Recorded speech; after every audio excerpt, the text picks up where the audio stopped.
जगण्याच्या संघर्षामध्ये आयुष्याच्या प्रत्येक टप्प्यावर, प्रत्येक वळणावर आपण टाकलेलं प्रत्येक पाऊल हे जीवनाच्या यशामध्ये बेरजेसाठी किंवा वजाबाकीसाठी कारणीभूत ठरत असतं. त्यामुळं आत्ता करू मग करू, तरुणपणात मजा करून घेऊ, नंतर काम करू असं म्हणणारी अनेक माणसं, अनेक मुलं आयुष्यात पुढे यश नाही मिळालं म्हणून आयुष्यभर पस्तावून बसतात.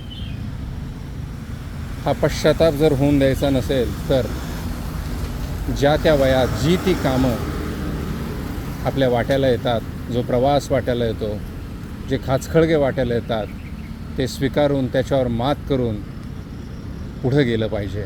कुठल्याही गोष्टीला नाकारून चालणार नाही, कुठल्याही गोष्टीला झुगारून चालणार नाही, कुठल्याही गोष्टीला टाळून चालणार नाही. एवढंच सूत्र ध्यानात ठेवायचं. आपल्या वाट्याला आलेला प्रवास खडतर असो कसाही असो तो आपण पूर्ण करायचा आणि जीवनात यशस्वी व्हायचं.